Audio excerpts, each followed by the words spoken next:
Outside my cameras is this pop-up truck camper. It's the most used investment I've ever made.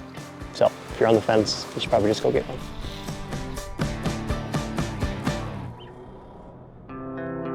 So every year I spend roughly 100 nights based out of my pop-up truck camper doing all sorts of different hunts. So this camper right here, every spring I usually do a month-long shed hunting, and I do summer scouting, and then fall hunting. Usually go to Arizona for 6 weeks in the winter. All of that is based in my pop-up camper.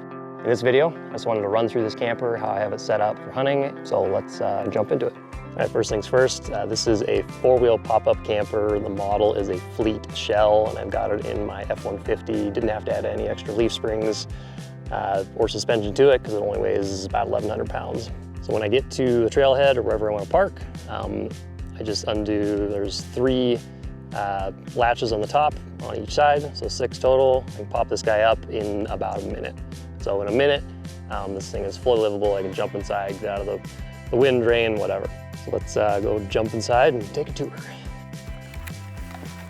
And one really amazing thing about living in the camper is, being able to stand up, having some comfort. It allows you to do much longer extended trips. That might be the #1 selling point of a camper. I'll just get right to it, is that it allows you to stay much more comfortable and be more mentally in the game. That's when hunting opportunities are gonna happen, and that's when you'll find success. So, that said, let's jump into some features of this camper. This is a shell model, so the inside is pretty basic. Some of the other models, you might have a couch, you might have a fridge. I went with the shell model, A, because it's lighter, and B, it just gives me more flexibility on gear that I want to bring. So over here, I've got just a bin full of snacks, a bin full of freeze-drieds. I've got this little table that swings out. Here I've got a bin full of just cooking utensils, supplies. This is mostly coffee and breakfast things. My hunting pack, my clothes bag. And up here, there's just kind of like a general storage areas here. There is 2 vents here, and this one's got a fan on it.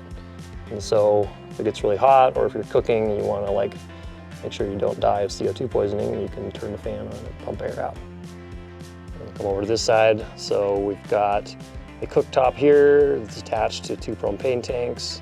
We've got a thermostat here. So there's a heater, there's also a heater right here.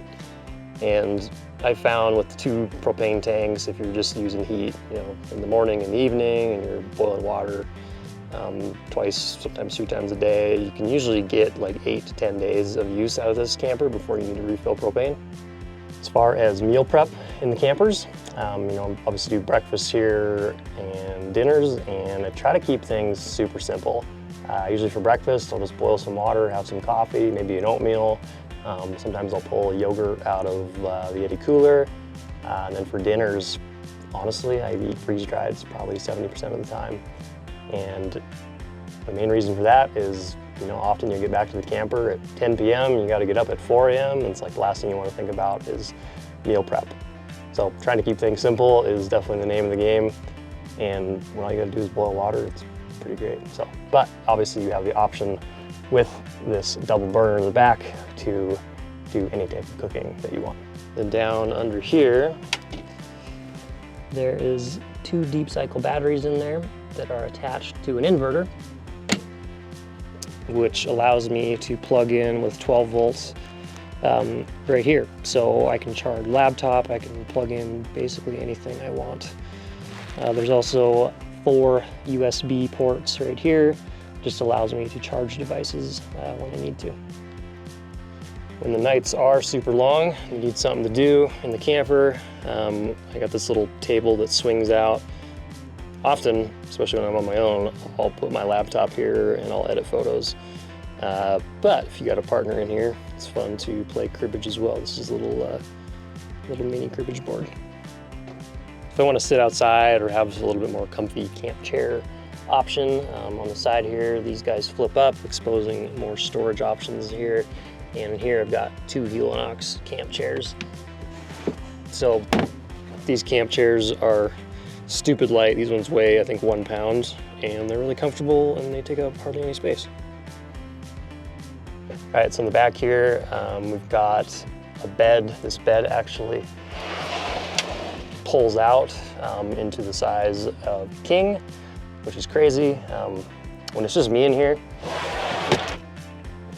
I just sleep this way. But if it's me and a buddy, I've actually had up to 4 people in this camper at one point. We'll pull this bed out and you can sleep people like 1, 2, 3, and then put someone down here on the floor. Probably my one favorite thing about doing camper life is that there is a heater in here.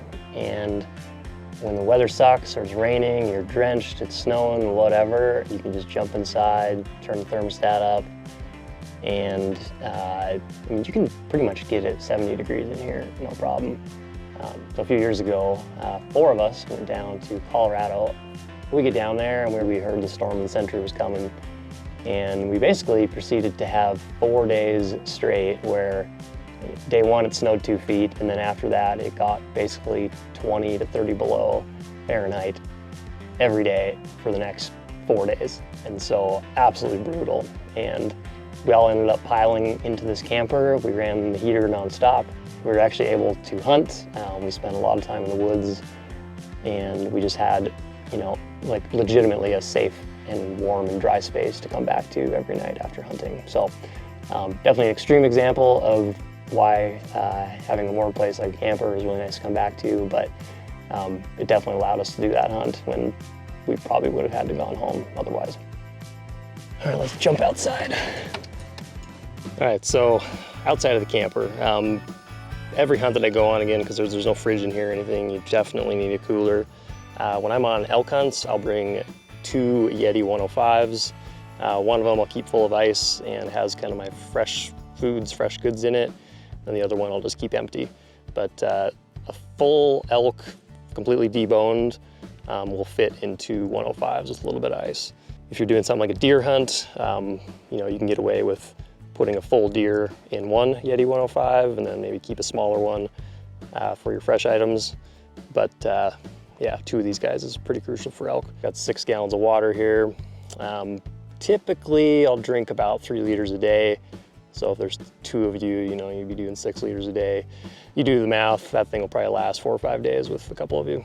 Archery target, of course, if I'm on a bow hunt, every time I'm back to the camper, I love to shoot my bow. Here on the side of the camper, I've got these little, they're literally just hooks that I got off of Amazon, and I tied them with some paracord onto the jack mount on the camper, and I just use these to hang stuff. So I will hang my bow on them, hang my extra arrows, and on this side, got some clothes. So when I get back to the camper, you know, after a full day hunt, I'll take all my clothes, or like my hunting clothes, I'll put them out here, let them air out, and that way, like the smell of freeze-dried and stuff doesn't get all over my hunting clothes. Another benefit of these is if you do harvest an animal, you can actually hang the meat bags on the outside. So I've got hooks here, I've got hooks out on there. So there's 1, 2, there's actually 4 sets of hooks on this camper. So kind of a little hack there. And then if we go to the top of the camper, there's actually a big solar panel mounted up there that helps charge deep cycle batteries. Running the truck will also charge those deep cycles.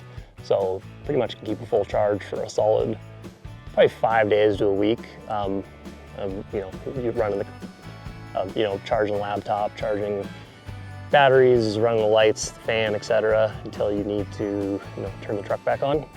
I've also got 2 Yakima crossbars going across up there. You know, obviously you can mount a like storage rack up there, but what I use those for instead is if you're lucky enough to, say, kill an elk that doesn't quite fit in the camper, you can strap it onto the roof, attached to those bars, and that won't damage like the roof of the camper.